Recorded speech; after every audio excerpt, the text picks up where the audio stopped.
will be, I have Parker Fishel, is an archivist, researcher, and writer. He graduates this spring from the School of Information at the University of Texas at Austin. He is also a product of Columbia University and its radio station WKCR-FM. Across the public and private sector, he's worked in various capacities with American cultural collections, ranging from Bob Dylan's archives to the UT Folklore Center archives, to the collections of jazz musicians like Juma Sultan and Jolie Wilson. He's presently working on a bio-discography of Marion Brown. After 4 years as a DJ and board member at WKCR-FM in New York and a summer internship at Dust to Digital, Sophie Abramowitz spent 2.5 years as the archival assistant at the Alan Lomax Archive. Currently a first-year PhD student at the University of Virginia, studying late 19th and early 20th century American literature, culture, and music. She is about to begin an oral history project surrounding the town of Vienna, Virginia. And look at that, I think we're ready to go.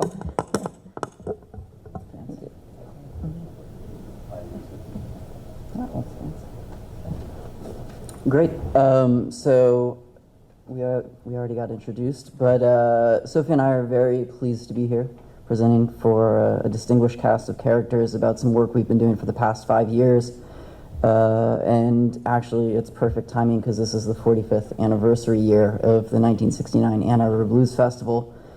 And so we're very pleased to present this work, which is coming to its end, or its near end. It always sort of continues. While we did this, we represent sort of these other institutions. This work was really done under the auspices of WKCR-FM, which is Columbia University's non-commercial educational radio station. And it couldn't have happened probably anywhere else. So we have to thank up front all the support that we've received from that community. So what was the 1969 Ann Arbor Blues Festival? It was a 3-day event running from Friday, August 1st to Sunday, August 3rd, 1969, held at the Fuller Flatlands on the University of Michigan campus. And for $14, a person could see 24 headlining acts across daily concerts, a Saturday afternoon of workshops, and a midnight jam session at the Michigan Union Ballroom after Friday night's performances. Planned by student volunteers, the festival was sponsored by the University of Michigan in Ann Arbor, in particular the University Activities Committee and the Canterbury House. Through the dedicated vision and work of these students, what the university initially saw as an afternoon event featuring local blues rock bands morphed into the definitive blues festival. Perhaps Rolling Stone put it best when they titled an article co-written by Ed Ward and the festival's PR chair, Bert Stratton, "What's it like to be a 19-year-old college kid, totally inexperienced as a festival organizer promoter, suddenly to find a full-scale blues festival growing out of your daydreams in Ann Arbor?" This is a list of the artists who performed at that first festival, and you can kind of see it's a who's who at the time. There are obviously many more who didn't quite make it, but many of them show up the next year at the 1970 festival. We're going to play a clip of Big Bill Hill, who was the MC, announcing Sunday evening's lineup. And Big Bill Hill was a local disc jockey in Chicago on WOPA and the owner of the Copacabana Club on the west side of Chicago. And with ties to many of the performers, not just those that were Chicago-based, Big Bill Hill was a natural fit to be MC of the festival and was sort of indicative of the laid-back, relaxed atmosphere that the organizers were trying to cultivate. So here is Big Bill Hill reading Sunday afternoon's lineup, and he's announcing it right after the tail end of T-Bone Walker's set. Don't give me no ice, man. T-Bone Walker give me a cup with 2 pieces of ice in it. Let's get together and give wonderful, great T-Bone Walker another round of applause. Everybody's here. Let me look over my list again. 2 little small pieces of ice in a great big 8-ounce cup. Big Mama Thornton is up next, Sammy Lane, Big Joe Williams, Lightning, Strachan, Hopkins. I don't know what this Memphis means. Memphis who? Son House, Magic Sam, James Cotton, all the way from Texas. Huh? All the way from Texas. Big Freddie King will take us out tonight. Big Freddie King all the way from Texas. So you can get a sense of the local color, and also sort of, I mean, if you just went to see that last little bit of the concert, it would be quite a show in and of itself. So that's Sophie. So whether or not Ann Arbor was the first blues festival is debatable. For example, there was the Memphis Country Blues Festival, which showcased regional talent and white blues rock like Canned Heat, and the traveling European tour that was the American Folk Blues Festival. And while the importance of these events is inarguable, they operated with a different focus, concept, and scale than Ann Arbor did. The festival was different in that organizers wanted to showcase blues from different styles, time periods, and places. The loose concept was a history of the music and a space for that music to be presented on its own terms. While the blues had been a part of folk productions and more recently rock shows, at Ann Arbor, the blues reemerged from under these umbrellas with an identity of its own. So the collection we were working with is the Jim and John Fishel collection, and the connection there is that my uncle John Fishel was the entertainment co-chair of the festival in 1969, and by dint of that connection, my dad and his friends found themselves at the festival, volunteered as minders for the artists. So specifically, my dad and his friends were responsible for Mississippi Fred McDowell and Arthur Big Boy Crudup.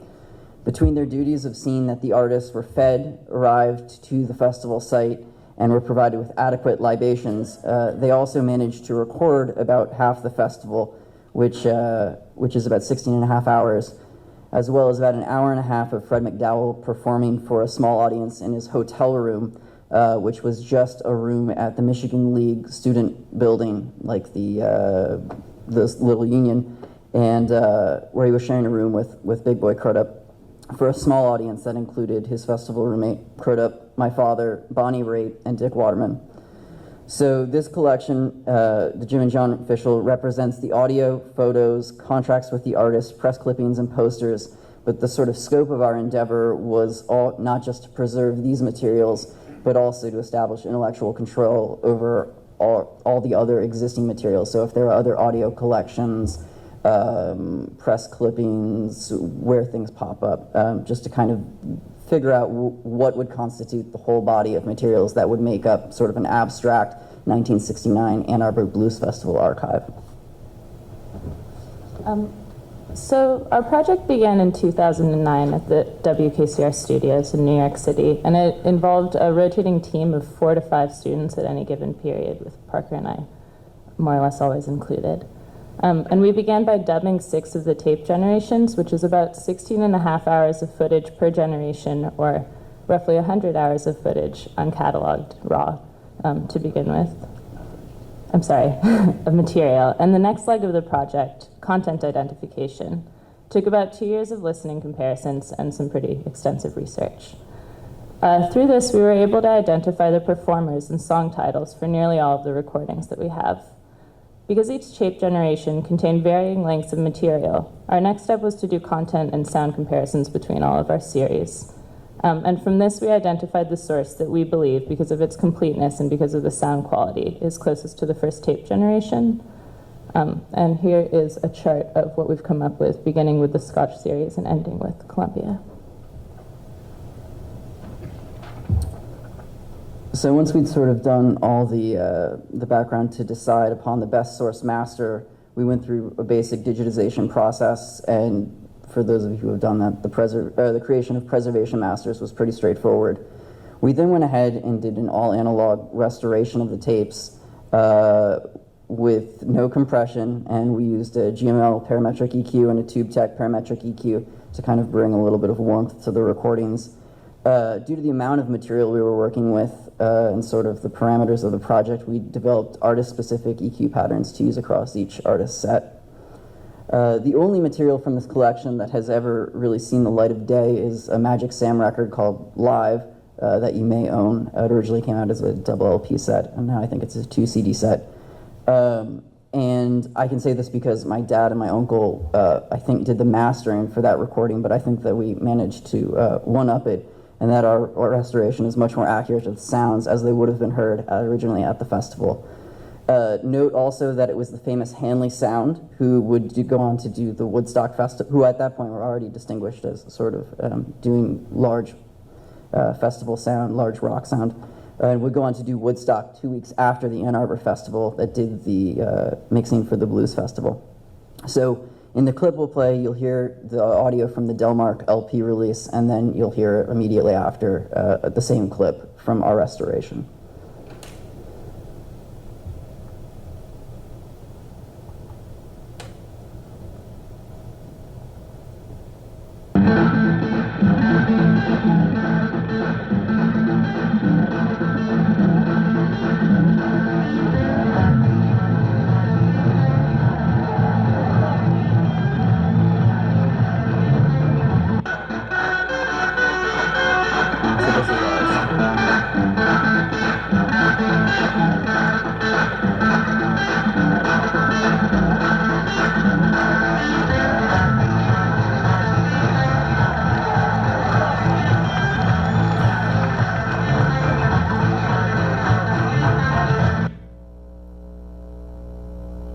So the only other thing I guess I want to say about sort of the audio process is that we kind of used what we might designate as the WKCR model, where students develop archival audio skills through hands-on work with the station's archives. I mean, throughout the project, we started this when I was 20 years old, Sophie was 19, and throughout the whole process, it was 18 to 22-year-olds who were working with these rare archival materials and doing this sort of heavy lifting.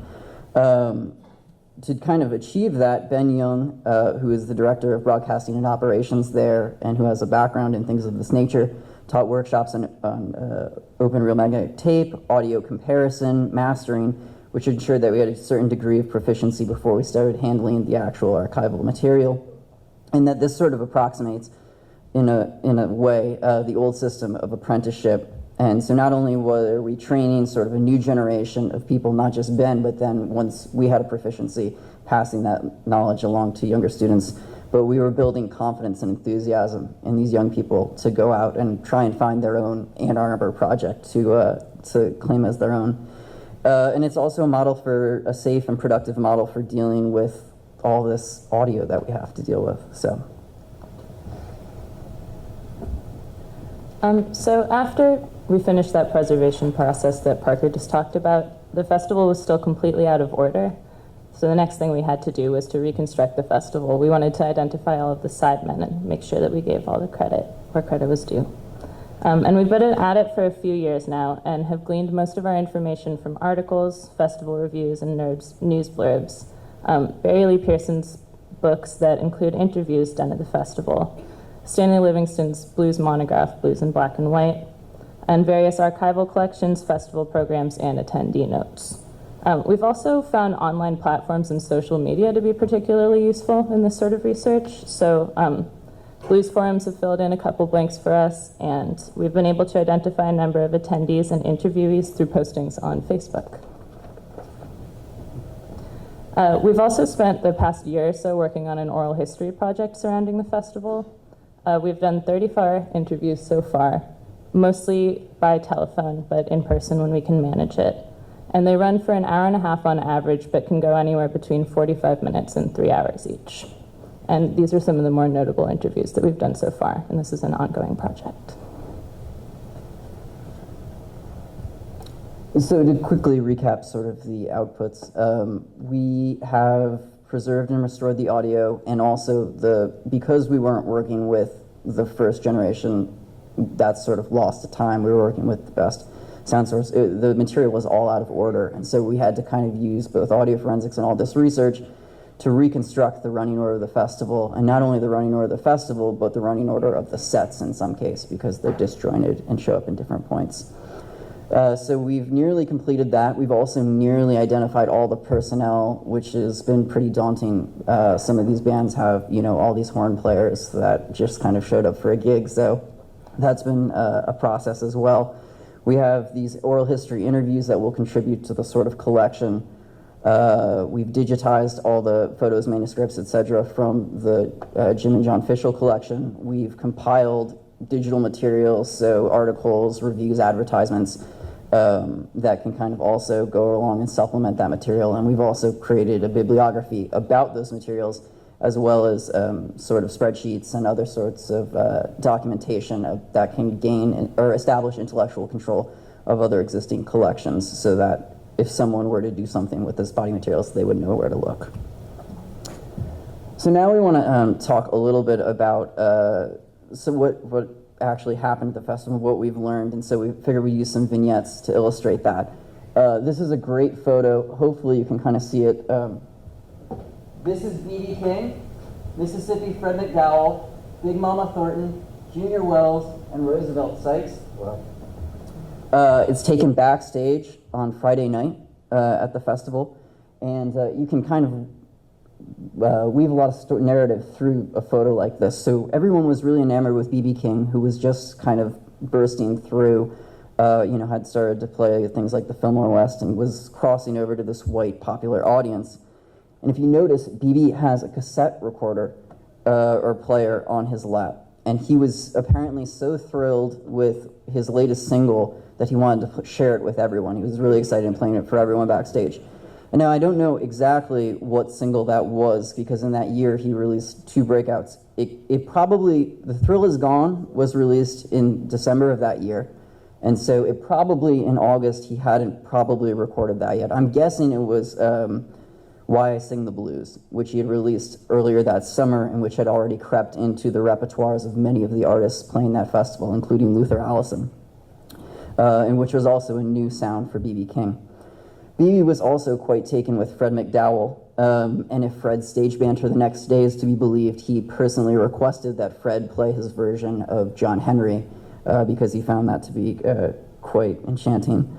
B.B. was perhaps most taken with Roosevelt Sykes, who was sort of a barrelhouse pianist and also a songwriter. He wrote Nighttime is the Right Time, and was sort of a bon vivant.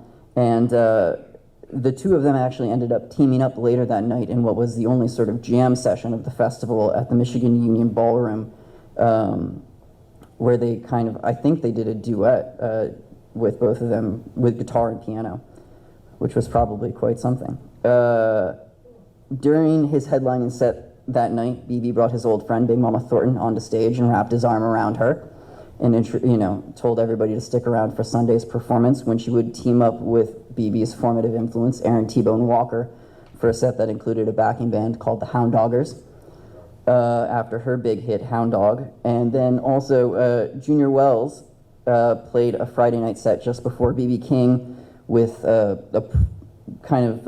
set that was fairly representative of one of approach that blues artists were taking to kind of court the younger rock audience, namely injecting the music with more funk and soul flavors and adopting a performance aesthetic similar to James Brown.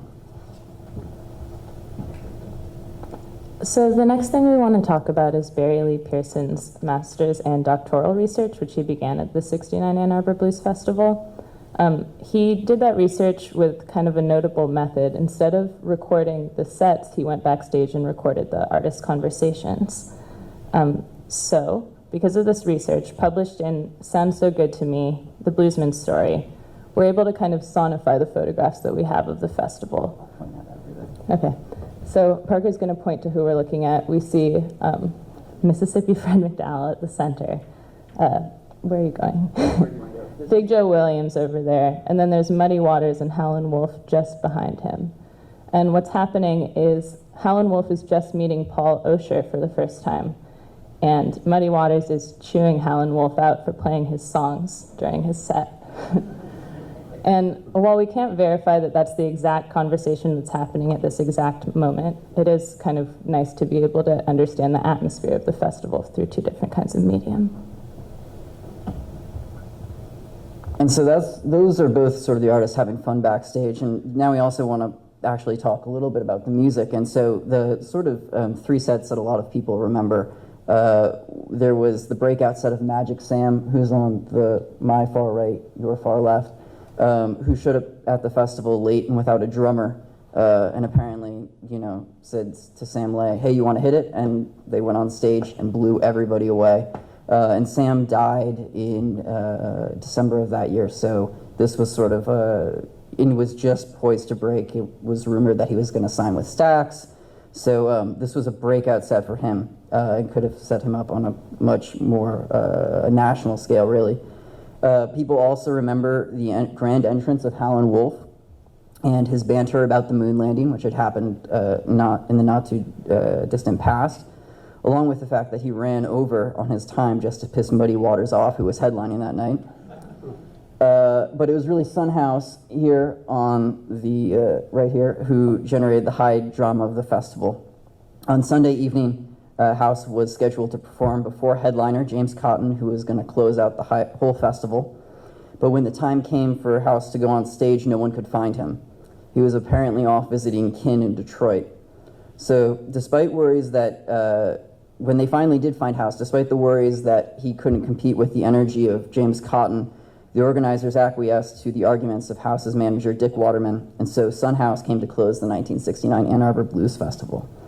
So Waterman went to the stage to introduce Son House, and Waterman tells this great story about how at the time he stuttered, and he just got on stage in front of all those people, and he just spoke very eloquently, pleading with them, because they were all packing up to leave because they, either didn't know about Son House or didn't whatever, pleading with them to stick around and stay. And so as people gathered their belongings and began to head to the cars, the festival ended where the blues began, and this is Son talking at the beginning of his set.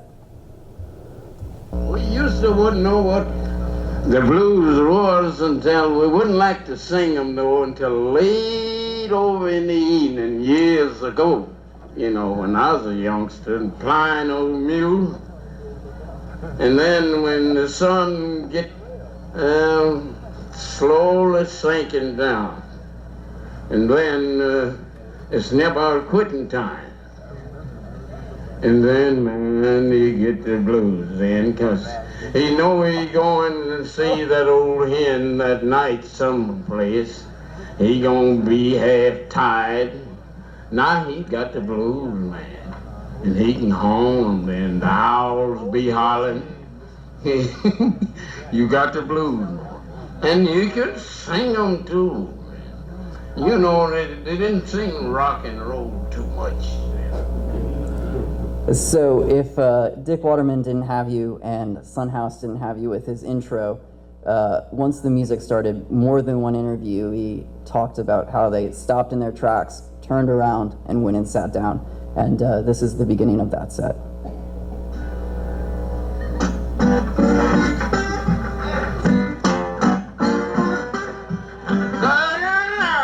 This morning, you bring it red. Say, hurry, hurry, again. Love is dead, I got her. Got her this morning. I heard the ignorant.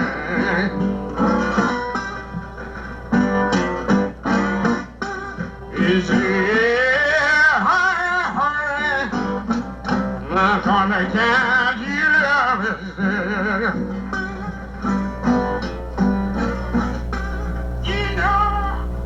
So even after 3 days of blues, that blew everybody away, and deservedly so. So talking a little bit higher level, perhaps more abstract, the sort of themes of what we've kind of learned and been able to compile, because although our focal point is 1969 Ann Arbor Blues Festival, it's really a point in really several narratives that are all intersecting. And so kind of putting it all together, what does it mean? Well, the festival environment was certainly not the clubs of Chicago, nor was it the juke joints of down south, or the rock clubs, or the coffee houses that the blues had been presented in as well. And I think one reason that the festival has remained so vivid with so many people 45 years on was the fact that the festival produced a kind of culture shock to these. The audience was predominantly young white kids, young white hippies really, and that there was this kind of culture shock. Yes, people had heard the records, perhaps they'd seen Big Joe Williams at a coffee house or James Cotton at a rock club, but to see the musicians so relaxed and performing for one another as much as for the audience presented an exposure to the blues culture, which is the whole underpinning of the enterprise, that would have been absent from those experiences and that they hadn't really kind of realized existed in the way it did. If you trace the blues through the performers at that first festival, it's kind of incredible. You can go from Shirley Griffith back to Tommy Johnson. You can go from Howlin' Wolf to Charlie Patton. You can go from Lightnin' Hopkins to Blind Lemon Jefferson. Or you can go to the present and you can look at the burgeoning West Side sound of Luther Allison, Otis Rush, Magic Sam, and Jimmy Dawkins, not to mention things in between like the Zydeco Blues of Clifton Chenier.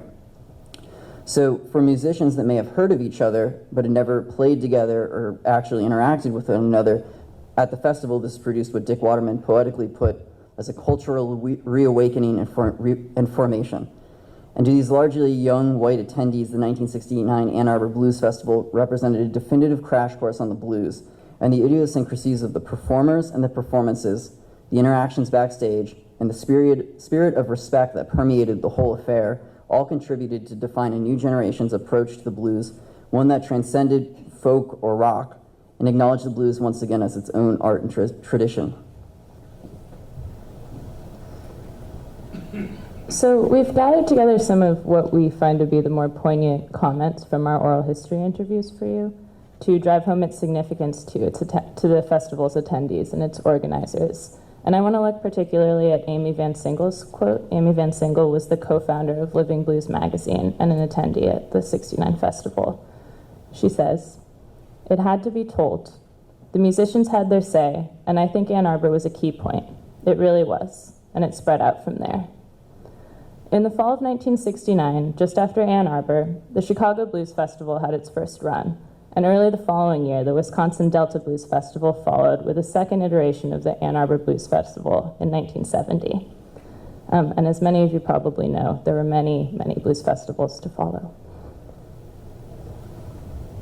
So really, in the end, we wanted to give the final word to the musicians who performed, since that was really what the festival was all about in the first place. And luckily for us, Michael Erlewine, who founded All Music Guide, did a number of interviews backstage, and unfortunately the audio is lost to time, but he managed to transcribe some of the more poignant bits and comments about the festival, and we have some of those to share. And you can see it focuses a lot on sort of the community, in particular, you know, the festival is a big family reunion, says Louis Myers, who played with Charlie Musselwhite, or James Cotton talking about how he'd never seen anything like this in his life. Magic Sam, the festival is like an all-star game. And I particularly like Roosevelt Sykes talking that following spring, so he has a little time to reflect, performing at a preview show for what was going to be the 1970 Ann Arbor Blues Festival. And he says, "Oh, we had some kicks, the musicians. That's one thing they didn't know. They should have charged the musicians a fee. It's worth it for us to see one another. You know what I mean? We really enjoy one another that much." And so I think it kind of talks to the whole spirit of the enterprise, of the endeavor of the festival, and sort of the lasting impact, the kind of connections that were made between musicians and musicians, between musicians and audience, and between the organizers and the musicians and the organizers and the audience. It was sort of one of a kind, and you know, those who attended the 1970 festival said it was spectacular, but it didn't have the same kind of energy as that first one. And it's hard to put a pinpoint on that energy, but something was there. So with that, we'd like to thank WKCR again, and particularly the team of workers who helped with this project: Ben Young, Joanna Farley, Malcolm Culleton, Joel Gombiner, David Beal, along with ARSC attendees who have helped us along the way with this enterprise, and also all the generous musicians and fans who have shared their time, expertise, and memories. With that, I think we've run out of time, so we can take questions after the fact. Thank you.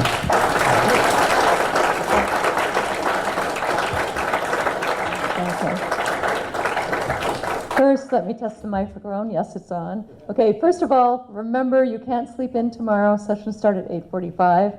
And now I'm going to rove around the audience and see if you have any questions that you'd like to address. Brad, you have to come up here. Well, I'll meet you halfway. Thank you. Okay, since this last presentation is fresh in my mind, if I could ask about that. My first question is, how did those tapes end up at Columbia University or Well, so KCR. the connection I didn't make explicit, or perhaps explicit enough, is my dad is Jim Fishel, and he recorded them. Right. They were sitting in our basement. I see. And I was going to Columbia and working at WKCR, where this type of stuff. So my dad had this stuff in the basement and wanted to hear it, and I said, hey, we do, they do Give this us stuff your all the time. dad's name. Jim Fishel. Got it. So the connection really is your dad, not so much Columbia. Exactly. And are they still in your dad's? No, they've been donated to WKCR. Oh, so they're in Columbia now. Great. With good temperature and humidity control, so they'll last a long time. Excellent. Did your dad not save a program? Was there not a program? There is a program. There is a program. I don't have a very good scan of it. That's the problem. Okay, because it's curious that you're trying to reconstruct the order. I just kind of... They didn't run according to that. I mean, as you Oh. heard Big Bill Hill announce, it was all over the place. Okay. Then what he announced was not actually what it ended up Okay. being, and Sunhouse disappeared, things like that. Got it. So a lot of it, that's a good, idea of who played on what day, but Fred McDowell and Arthur Crow swapped days because Arthur didn't want to be in Ann Arbor longer than he had to and stuff like that, so. Cool, cool. Okay, and are the files, you created digital files, are those also at Columbia? They'll all eventually go there. Right now, we have them in the cloud and on our own. Great. Backed up in certain ways. So- They'll eventually all go. Thanks for your 5 years of work. Great stuff. Okay, next, Steve. And when you answer the question, if you could, since we only have 2 mics, if you could stand up and go back to the mic so we can get it recorded, that would be great. Mine's not a long one. I noticed Dick Waterman's name there, and I didn't see any Dick Waterman pictures. And he's sometimes very prepared. He really likes to keep his own pictures, if that's the word I want. So, do you have any in the file? Has he given you any? He's been helpful. I mean, I'm sure if we wanted to. Mike. Oh, Yeah. thank you. Dick's been very helpful, and he said that if we want to come down, the problem is a lot of his stuff isn't digital as of present, and he's going through his own sort of cataloging and organizing, so he doesn't have them readily at his disposal. But certainly he took wonderful photographs. There's actually, we used a lot of Tom Copy photos, and he sort of managed to capture a lot of the beautiful backstage shots. But there are lots of wonderful photographs, whether they were on Brownie cameras, 16-year-olds in the audience capturing them. But a lot of people, and then we found a lot of unpublished type materials as well, people who we've interviewed who took snapshots. So all And of just those to were confirm, there's no film footage anybody took of their well, own? people remember people with cameras. We know that there was strangely enough, a documentary on Jimmy Dawkins being made. Actually, one of the WKCR students who was helping with this project's father was part of that team, which is a weird intersection. He doesn't have any of that footage, and he seems to think it's lost. We also know that Amy Van Singel and Jim O'Neill, who were a couple at the time, took some footage. They have a little bit of silent stuff of Luther Allison, like a very little bit, and they said unfortunately they did film Magic Sam, but it's too dark. It was in the evening, and so it's pretty much black. It's a shame it's pre-video days, yeah. Yeah.